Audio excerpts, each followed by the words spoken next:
Aujourd'hui, on va parler d'un métier artisanal ancien qui revient en force, c'est le métier de barbier.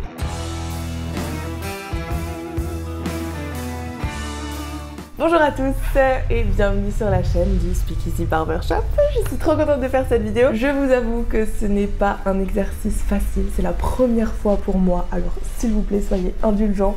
Pour les clients habituels du shop qui potentiellement pourraient regarder cette vidéo, vous remarquerez que je suis toute seule quand on n'est pas avec moi. On a essayé de tourner cette vidéo tous les deux. C'était une catastrophe, hein. Clairement, on va pas se mentir.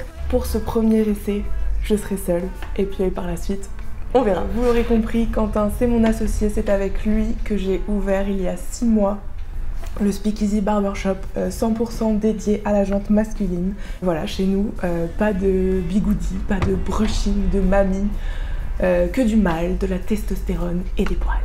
Yes. En entrant chez nous, vous faites un petit bond dans le passé, disons dans la période des années 20, des années 30, à l'ère de la prohibition. D'ailleurs, vous êtes nombreux en entrant chez nous à nous parler des Peaky Blinders. Effectivement, il faut dire que ça nous a inspirés, que ce soit pour la déco, pour la musique, ou même pour les prestations proposées. Parce que oui, chez nous, on met l'accent sur les savoir-faire traditionnels, c'est-à-dire que vous pouvez venir en nous demandant n'importe quelle coupe de cheveux, on saura vous la faire, c'est pas le problème.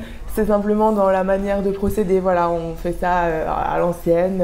De même pour le rasage, tout ce qui est rasage de barbe, que ce soit juste les contours, que ce soit la barbe intégralement, que ce soit le crâne, on va toujours venir raser à la lame avec les serviettes chaudes. Vraiment, on met l'accent sur le soin, sur le bien-être de nos clients, sur le bien-être de la peau, sur le bien-être du poil. On traite toujours avec des soins hydratants, c'est très important pour nous. Et d'ailleurs, n'hésitez pas à me dire en commentaire si vous savez ce qu'est un speakeasy, parce que je pense qu'on reviendra dessus sur une vidéo plus tard. Mais en attendant, voilà, si ça vous parle, si vous savez ce que c'est, dites-le nous en commentaire. Mais en attendant, rentrons dans le vif du sujet. Aujourd'hui, on est là pour parler du métier de barbier, de ses origines, d'où ça vient. Alors c'est parti, pour ça, je vais enfiler ma blouse, vous allez comprendre pourquoi. Tadam!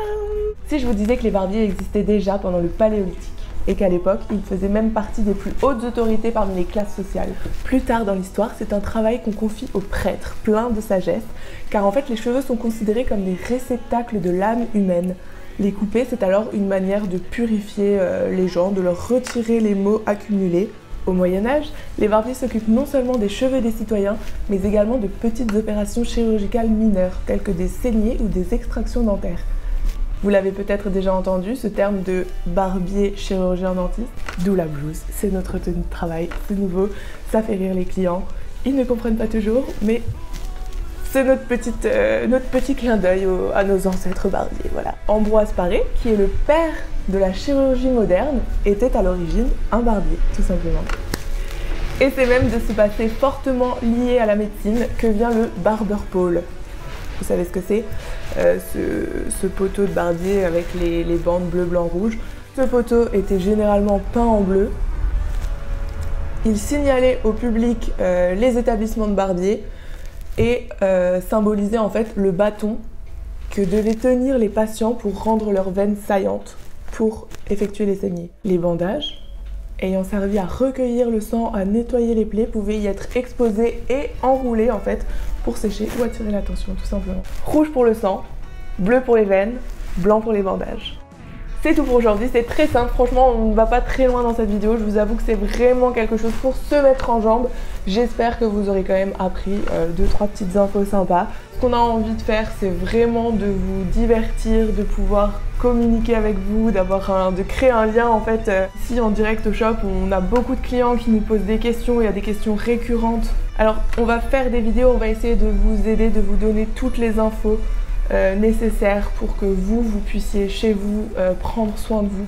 D'ailleurs, retrouvez-nous sur Instagram, on fait régulièrement des sondages. Je crois qu'on va en rester là pour aujourd'hui. N'hésitez pas à nous soutenir en likant cette vidéo, en laissant des commentaires, en activant la clochette, en mettant un pouce bleu. Vous connaissez la chanson. En attendant, moi je vous dis à bientôt. Prenez soin de vous et de vos poils.